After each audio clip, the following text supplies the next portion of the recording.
많으셨습니다. 감사합니다. 네, 준비한 거 잘 말씀하셔가지고 좋은 결과가 있었으면 좋겠습니다. 네. 자, 그럼 먼저 사전 과제 자기소개부터 한번 해볼까요? 네. 저는 먼저 사전 과제에 주어진 핵심 역량 중에 끊임없이 변화하고 혁신한다 라는 키워드의 창의를 선택했습니다. 네, 안녕하십니까. 기회는 잡는 것도 기다리는 것도 아닌 기회는 스스로 만드는 것이다. 이것이 저의 삶의 모토입니다. 저는 미국의 물류회사에서 일을 하면서 라즈베리부터 롤스로이스에 이르기까지 정말 다양한 비즈니스 파트너와 함께 일을 했습니다. 그럴 때마다 물류 환경은 계속해서 변하는 걸 느꼈고 정말 당황스러운 상황들도 많았습니다. 랍스터를 실은 탑차가 사막 중간에서 서기도 했고 그러한 매뉴얼에 없는 상황들을 맞닥뜨릴 때마다 늘 유연하게 대처해야 했습니다. CJ 대한통운이 가진 네트워크와 물류 상황들은 이보다 더 다양할 것이라고 생각이 듭니다. 이에 제가 경험한 경험과 그리고 대한통운이 가지고 있는 업력과 노하우를 바탕으로 열심히 창의적으로 문제를 해결해 나가는 지원자가 될 것입니다. 감사합니다. 네, 잘 들었습니다. 네. 자, 방금 기회를 만들겠다라고 말씀을 하셨어요. 네. 뭐 참 정말 좋은 얘기인 것 같은데 본인이 기회를 만들어 왔던 거를 좀 구체적으로 한번 얘기해 볼 수 있습니까? 네, 저는 먼저 저희가 활어 프로젝트를 처음으로 한번 협상을 했었던 경험이 있습니다. 그때 당시 저희 의뢰인께서 다른 업체에서는 이게 어렵다고 하는데 활어를 너희가 운송할 수 있겠냐, 사막을 뚫고 나갈 수 있겠냐라고 물어보셨을 때 저는 그 생각을 했습니다. 어떻게 하면 이분을 설득할 수 있을까? 그리고 그분이 원하는 건 무엇일까라는 생각에 집중했습니다. 그때 제가 얻은 결론은 신뢰라는 건 결국 내가 보여줄 수 있어야만 하는 것이구나 라는 걸 깨달았습니다. 그래서 제가 직접 엘버커키까지 11시간 동안 트럭과 함께 동행해서 이런 부분들을 제가 계속해서 보고를 드리겠다라는 약속을 한 뒤에 계약을 따낼 수 있었습니다. 이게 어디부터 어디까지 옮기는 거였죠? 먼저 LA 저희 지점부터 그 엘버커키에 있는 수산물 업체까지 옮기는 작업이었습니다. 엘버커키가 어디 무슨 주에 있어요? 엘버커키는 정확하게 말씀드리면 이제 텍사스 쪽 주인데 중간 부분이라고 중앙 아메리카 쪽으로 보시면 됩니다. 그러면 제가 생각했을 때는 저 처음에 그 배송을 LA가 아니라 텍사스나 저 밑에 남부 쪽 항구에다가 정박을 하고 옮기는 게 훨씬 효율적이었을 것 같은데 왜 그랬겠죠? 왜냐면은 저희 멕시코에서 넘어와서 이제 멕시코 바하 지역에서 LA로 운송한 다음에 결국 중간에 다시 엘버커키까지 운송하는 작업이었습니다. 그 원산지가 멕시코였기 때문에 LA를 통해서 나가는 것으로 얘기가 되었었습니다. 멕시코보다 LA보다 텍사스가 더 가까운데요? 멕시코 바하 지역 같은 경우에는 아무래도 LA 쪽이랑 더 가깝게 붙어있는 왼쪽 위쪽 상단 쪽인가 보네요. 네, 맞습니다. 그렇구나. 그러면 이렇게 뭐 트럭이 한 대였습니까? 그때 당시에는 이제 수산물에 특화된 트럭이 있었는데 수조 탱크 5개를 갖춘 수조 전용 탱크 트럭이었습니다. 운송비가 얼마였어요? 그때 당시 제가 매니저님과 함께 하느라 그건 약간 대회비기도 해서 제가 정확하게 물어보지는 못했습니다. 근데 하지만 제가 알기로는 그때 당시 10% 정도를 이제 물류 비용으로 제출을 하고 그다음에 이제 그 이외의 비용들은 이제 이제 판매자와 중간 공급자 간의 계약이어서 그 부분에 대해서 제가 정확히 말씀을 드리기가 힘듭니다. 네, 알겠습니다. 네. 잘 들었습니다. 그리고 그 창의적으로 문제를 해결하겠다라고 이렇게 말씀을 하셨어요. 그러면 네. CJ 대한통운에서 창의적으로 문제를 해결할 수 있을 만한 대상이 뭐가 있을까요? 사실 저는 그렇게 생각을 합니다. 이 기술이 개발이 될수록 더욱 사람이 더 필요한 것이라고 생각합니다. 기술이 개발되는 데 있어서 사람이 현장에서 경험한 것들이 적극이 반영되어야 기술에 대한 효율성도 올라간다고 생각을 합니다. 그래서 저는 그런 부분들이 창의적으로 해결되어야 할 부분이라는 생각을 합니다. 네, 알겠습니다. 지금 뭐 AI가 계속 발달하고 네. 지금 로지스틱스 분야 같은 경우도 이런 뭐 인공지능이 많이 접목되고 있고 기술이 발달하고 있어요. 네. 그래가지고 지금 논의되고 있는 게 산업계에서 네. 어떤 인간의 영역이 축소되는 거 아닌가라고 하는 우려가 참 많거든요. 네. 그죠? 네. 어떤 우려들을 극복하고 본인이 어떤 롤을 주체적으로 할 수 있을지 한번 얘기해 봅시다. 저는 제가 가진 강점이 사실 인공지능 시대가 앞서서 제가 가진 인간지능이 가장 장점이라고 생각을 합니다.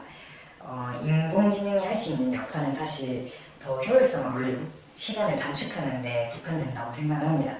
하지만 제가 할 수 있는 것은 어떠한 저희의 고객이 가지고 있는 장기적인 목표나 또 이게 직접적으로 드러나진 않지만 뭐 백화점에 입점을 시키고 싶다는 그런 큰 목표가 있었을 때 그러한 감정적인 얘기들을 캐치할 수 있는 역할이 인간이 할 수 있는 영역이라는 생각이 듭니다.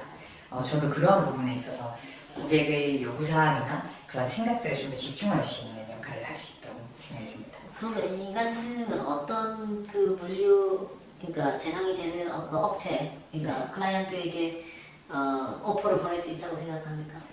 저는 먼저 일단 컨설팅에 대해서 좀 말씀을 드리고 싶습니다. 결국 이 고객들이 저희를 찾아오게 CJ 대한통운을 찾아오게 되는 데까지는 많은 이유가 있겠지만 가장 중요한 거는 어떻게 해야 될지 몰라서 혹은 막막해서일 수 있습니다.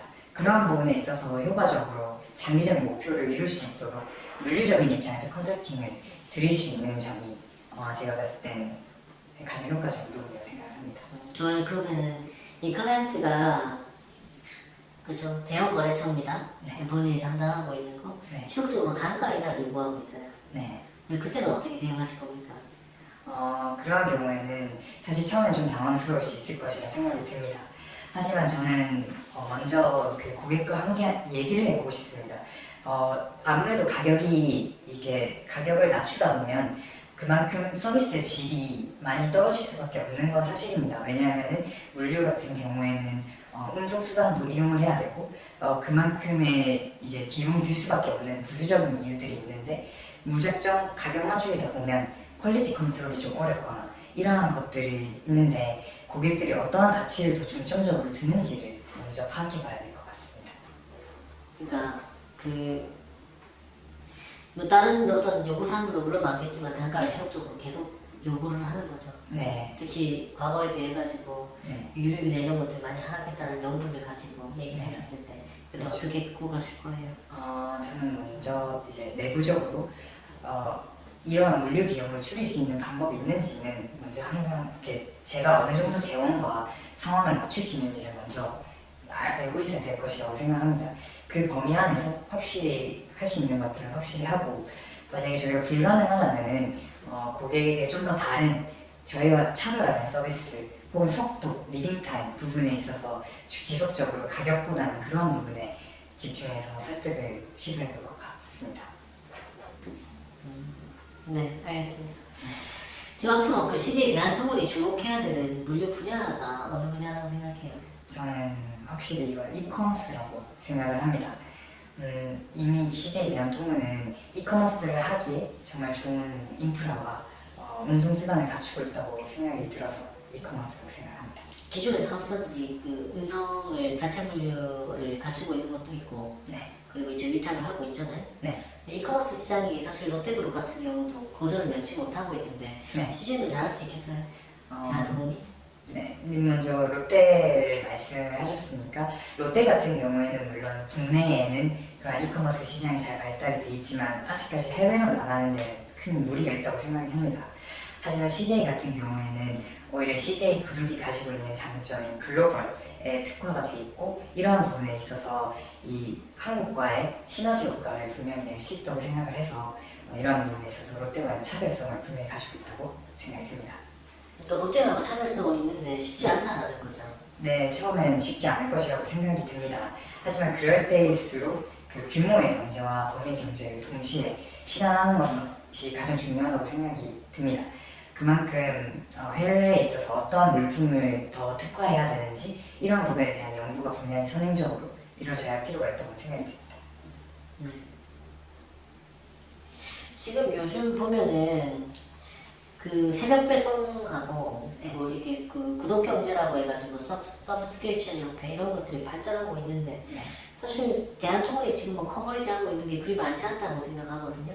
이 시장 좀 잡을 수 있는 전략은 어떻게 생각하고 있는 게 있습니까? 저는 제가 생각했을 때는 기존에 이제 대한통운이 이커머스 시장을 자체적으로 하는 게 아니라 벤더사나 이제 협력사들을 통해서 하고 있기 때문에 아직까지는 색별 배송이나 이런 부분에 특화가 돼 있지 않다고 생각을 합니다. 하지만 이제 전문적으로 식품업체와 결탁을 해서 이러한 부분에 있어서 좀 더 특화를 하고 물류 부분에 그러한 부분에 컨설팅을 드릴 수 있게 되면은 오히려 이 협력사, 새로 발굴한 협력사는 물류 부분에서 또 강점을 가질 수 있고 이 물류업체는 기존에 있는 리스크를 안지 않고 새로운 사업을 또 할 수 있는 기회가 될 수 있습니다. 그러니까 방금 말한 그 특화가 뭘 말하는 겁니까? 저는 좀 콜체인 시스템 부분에 대해서 좀 말씀을 드리고 싶습니다. 이미 CG에 대한 통운이 스마트 큐브나 이러한 온도 컨트롤이 가능한 시스템이 이미 구축하고 있기 때문에 이런 부분에서 특화를 할 수 있지 않을까라는 생각을 좀 해봤습니다. 콜체인 시스템은 다른 회사들도 다 하고 있잖아요. 네, 물론 그건 맞습니다. 하지만 제가 생각했을 때 CJ 대한통운은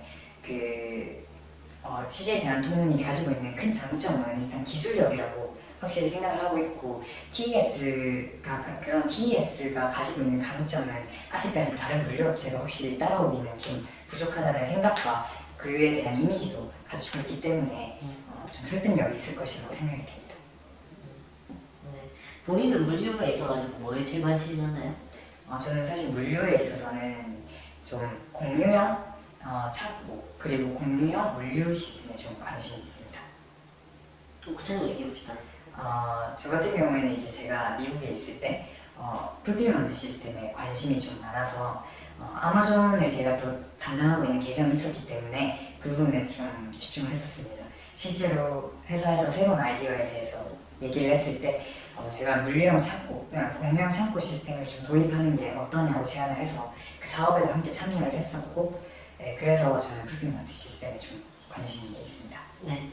자, 지금 굉장히 이제 이렇게 말씀도 잘하시고 또 현장에서 경험도 이제 많이 있으신 것 같은데 네. 지금 주로 거의 대부분 이렇게 성공적인 어떤 케이스에 대해서만 말씀을 하시거든요. 네. 실패한 경험은 없어요? 저도 제가 실패한 경험이 학창 시절과 그리고 이제 미국에서도 있는데 사실 미국에 대해서 먼저 말씀을 드리면 제가 처음 사업을 맡았을 때 랍스타가 실제로 사막 한가운데 멈춰섰던 경험이 있습니다. 그게 제 첫 거래였기 때문에 정말 당황도 많이 했고 제 통제에서 벗어나는 상황이었기 때문에 이게 너무 두려웠습니다. 그때 제가 창고 직원들과 매니저와 얘기를 하면서 깨달은 것이 있는데 네 통제에서 벗어나면 너의 통제를 다시 끌어들여라. 그때 그 경험을 안고 제가 그 상황을 극복하기 위해서 직접 그 랍스타를 구하기 위해 갔었던 경험이 떠오르는데 완전히 실패한 경험이라고는 할 수 없지만 첫 거래였기 때문에 그만큼 많이 가슴 졸였던 경험이 있습니다. 아니 근데 인턴으로 이렇게 근무를 했었는데 네. 그것들을 다 책임져가지고 일을 해요? 인턴이? 저도 처음엔 좀 당황했지만 제가 거기서 지내면서 깨달은 건 미국에는 인턴으로의 개념이 아니라 자신이 가지고 있는 자신감과 실력이 있다면 그만큼 많은 기회를 안을 수 있다는 걸 느꼈었습니다. 그러면 우리 CJ 대한통운 오셔가지고는 어떤 회사에 기여를 하실 수 있을 것 같아요? 좀 구체적으로 얘기해 봅시다. 이제 결국 CJ 대한통운에 제가 입사를 한다면은 제가 미국에서 경험했었던 것들 중에 분명히 공통된 부분들이 있을 것이라고 생각이 듭니다. 그런 공통된 부분들을 먼저 숙달을 하고 차이점이 되는 부분들도 있을 텐데 예를 들어 TES 시스템 같은 기술 W 내비게이터나 이러한 기술 부분에 대해서는 아직 제가 잘 경험을 해보지 못했습니다. 이러한 부분에 있어서 제가 기존에 가졌던 경험을 적극 활용해서 좀 더 효율성을 올릴 수 있는 방안을 찾아보도록 하겠습니다. 그러니까 뭐 좀 생각해 놓은 게 있습니까? 효율성 높일 수 있는 방안? 저는 휠소터 부분에 대한 기사를 좀 많이 찾아봤습니다. 저는 그 휠소터가 정말 획기적인 기술력이라고 생각을 했었습니다. 하지만 아직까지 많은 이제 상하차를 하시는 분들이 오전 내내 그 적재를 하느라 시간을 많이 보낸다는 기사를 봤습니다. 사실 휠소터로 인해서 주소지 할당을 하는 건 좋지만 아직 적재를 하는 시스템 기술력이 아직 개발이 안 돼 있다고 들었습니다. 제가 만약 현장에 간다면 그 부분에 대해서 구체적으로 뭐가 문제인지 확인을 하고 새로운 제안을 해볼 수 있는 그런 기회를 가져올 수 있습니다. 네, 잘 알겠습니다. 그럼 대한통운이 본인이 생각했을 때 가지고 있는 약점이나 리스크가 뭐가 있다고 생각합니까? 현재 CJ에 대한 약점과 리스크는 사실 한국 리스크라고 생각을 합니다. 지금 한국이 가지고 있는 법적인 규제나 상황들이 특히 데이터 3법을 통해서 CJ 대한통운이 가질 수 있는 빅데이터를 적극 활용하지 못하는 그런 상황 때문에 그게 단점이 된다고 저는 생각을 합니다. 우리가 갖고 있는 빅데이터는 뭡니까? 결국 CJ 대한통운이 가지고 있는 커머셜 그리고 CJ 그룹이 가지고 있는 그 커머셜로 인해서 그러한 부분들의 고객 정보나 고객이 어떠한 운송이나 물류 시스템을 활용하는지에 대한 데이터를 활용할 수도 있을 것이지만 아직 데이터 3법이 개정되지 못해서 이러한 부분에 대해서 좀 고초가 있을 것으로 생각을 합니다. 자, 그러면 고객님 그 물류 스타트업에 혹시 관심이 있는 게 있나요?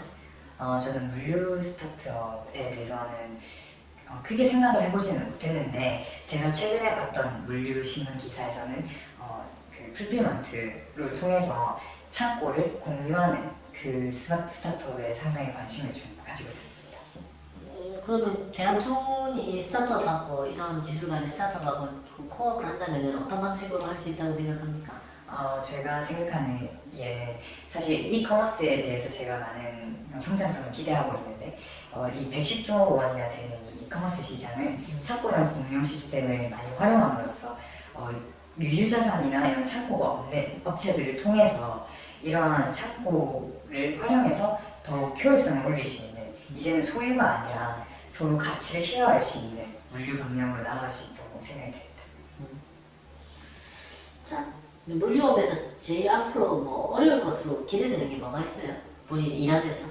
제가 일을 하면서 제가 생각하기에는 아무래도 이 물류라는 것이 24시간 돌아가는 것이기 때문에 제가 예상치 못한 시간에 대응을 해야 하는 경우도 있을 것이라고 생각이 듭니다.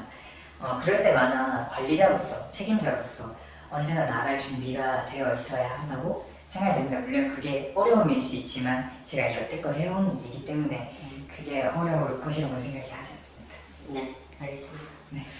우리 CJ 대한통운이 좀 글로벌화를 좀 촉진시키고 강화시키기 위해 가지고는 어떤 전략을 활용해야 된다고 생각합니까?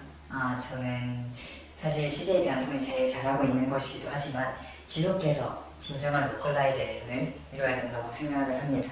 현재 CJ 대한통운이 인수를 하는 시스템을 보면 현지에 이미 많은 잔뼈가 굵은 업체들을 인수를 통해서 기존의 물류 시스템을 적극 활용하는 것이라고 생각이 듭니다. 저는 이게 정말 중요하다고 생각을 합니다. 존재가 왜 중요하죠? 사실 이 물류 회사들과 관계를 맺고 있는 이 협력사들이 기존에 있는 물류 업체를 잘 바꾸려고 하지 않습니다. 왜냐하면 결국 물류는 신용으로 통해서 이루어지는 것이라고 생각이 하기 때문입니다. 그렇기 때문에 로컬라이제이션이 저는 정말 중요하다고 생각을 합니다. 네. 그럼 물류는 뭐라고 생각해요? 저는 물류를 항해라고 생각을 듭니다. 왜 그렇게 생각하셨어요?